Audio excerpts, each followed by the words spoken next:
Hey guys, welcome back to another video. AJ here, and finally Prydwen has updated their tier list for 1.1 in Wuthering Waves. I've been waiting for this. I was planning on doing this video, but I wanted to wait for them to update where they were going to place Jinhsi, as well as see if they were going to change any other characters on the list. I did get Jinhsi early this morning. I built her up a little bit as hard as I can right now. I'm still like a little bit more XP away from hitting account level 50. That way I can like progress her and put her to 80 to even see how much further, how much further we can push her and see what those numbers are. Without further ado, let's get into the video and let's start with the support side. So with the support side, I mostly agree with Prydwen. Verina's the top spot, you know, healing, and she buffs you a little bit. Jiyan belongs right here in tier 0.5, or this is basically their S tier and this is basically their OP tier. So I do think Jiyan is really good. Baiji, of course, your alternative healer, you can have her, that's fine. The two I disagree with right now though from the support side are Yang, because I do think if you have multiple copies of Yang, she can be better than tier 2. Obviously they're rating this at tier 0, but if if you have multiple copies of her, I would put her in tier 1. I do think she's fine. I think her grouping is nice. She just belongs in tier 1 in my honest opinion. The one I'm really disappointed in, and I don't know if Prydwen did enough testing yet or not. I haven't tested with Tao Chi, but maybe the reason for Tao Chi being tier 3 is number 1, you need multiple copies. Number 2, I understand that the playstyle can be a little bit clunky and not as fun as the other characters were, like a Yinlin, because I tested my Changli with Yinlin, and the fluidity of just how much you could switch and what you could pull off was very nice. All right, let's go over to the hybrid section. So the hybrid section, we have Yinlin. She's gonna take the top spot regardless. There's no need to argue or debate it. She just is the top sub DPS slash buffer. Obviously Mortefi and Sanhua, they're still good options, tier 5. Obviously Sanhua is going to be another good option once Changli comes out. Mortefi obviously for Jiyan. I don't know much about Yan Wu, so I'm just going to keep it. I have no problem with him being at tier 1.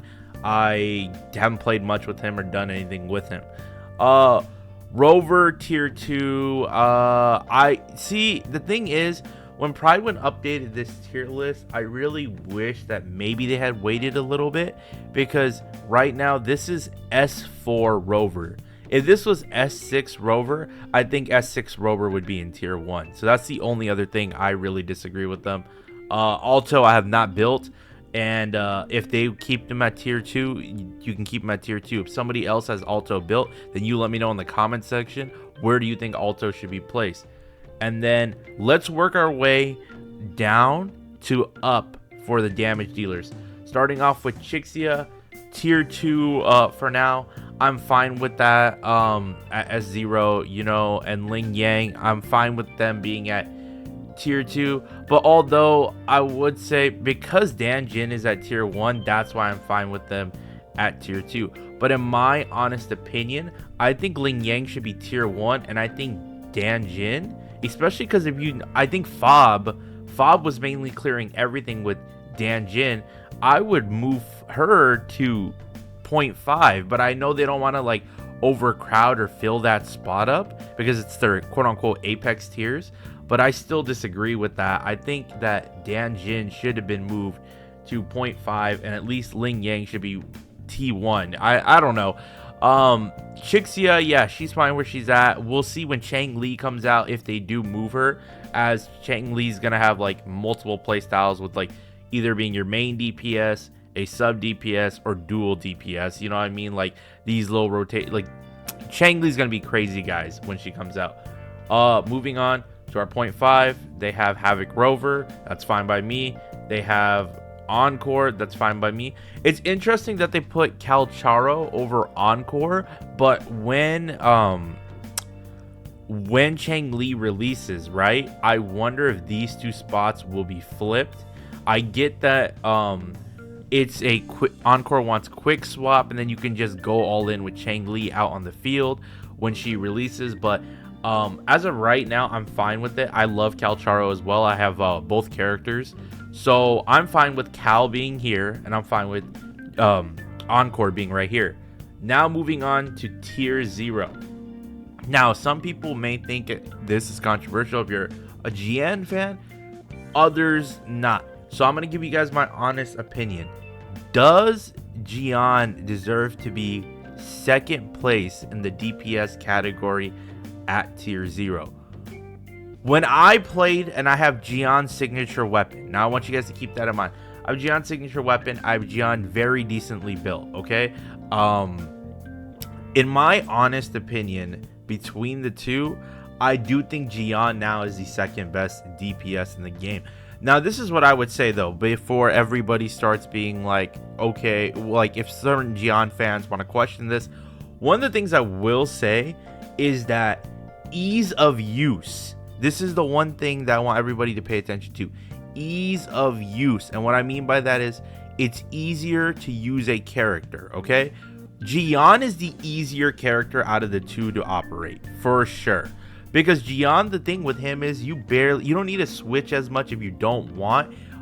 When he pops his ult, you can just parry everything by spamming and going all in with and hitting them a couple times with the skill, then quickly switching and then coming back in. You know, like you can get Jiyan's just like a quality of life type character that it's like he's the top tier. He's not bad in any ways. He is literally the top 0, you know what I mean, OP tier unit.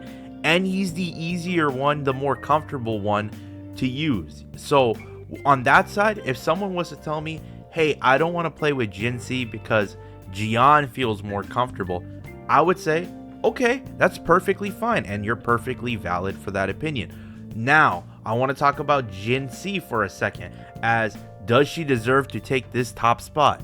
Yes, she does. When I played with her, and I was testing the gameplay out with her, I don't have her signature weapon either, guys. Keep this in mind.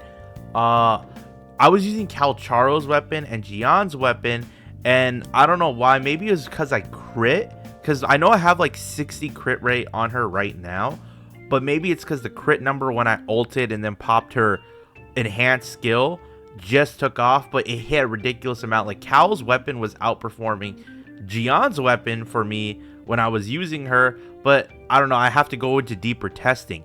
But with that being said, her burst, Jinhsi's burst damage, guys, it's insane. It is so ridiculous, especially because, and I'll throw up some footage for you guys while I'm speaking about this. Her the way you play her is when you want to like quickly just, I would rather just start the fight off either with a skill or one basic attack skill, because then you want to attack 4 more times and that meter or that cooldown on your skill just instantly goes away and you re-hit it again, and then you just keep going and repeat this process of you re-hit skill, attack 4 more times, then you get the enhanced dragon breath, you know, when you re-hit skill again, and then if you have ult, she does this burst. But when you do all that, you can switch to Yinlin or switch to your sub DPS or healer or buffer, do their rotation, build up that that gauge again to switch.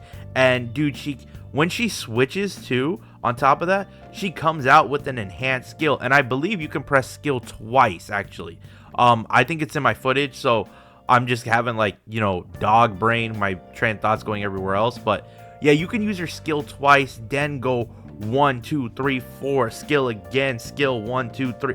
Like at first, when I was playing her, I was like, okay, she kind of feels floaty and stuff like that and kind of weird. But honestly, when you start to play with her and then you start to play with the rotations, her damage numbers are crazy and it's a lot of fun. She feels very fluid. So does she take the top spot in Wuthering Waves as of right now? Yes, I do believe Jinhsi is the top damage dealer without a doubt. I think that there's a lot of good options for her to run with. Like you have Yinlin, you have Verena, you have Jiyan, you know what I mean? You have Rover if you can get him at S6. You have Tao Chi. You have, if you don't have Verena, Baiji. You know what I mean? You have so many options with her right now, and dude, she is an amazing she's an amazing unit. It's very fun to play with when you start to like just get in that groove of these like switching and like playing with these skills, and the animations are just beautiful. Let me know if you guys agree with anything. Let me know if you guys agree with what I was saying about the tier list. I do agree with most of Prydwen, but there are certain changes I do think they need to make. Let me know if I missed anybody that you feel like should be higher or lower. Please leave a like, comment, and subscribe. And yeah, guys, I'll catch y'all next time. Peace.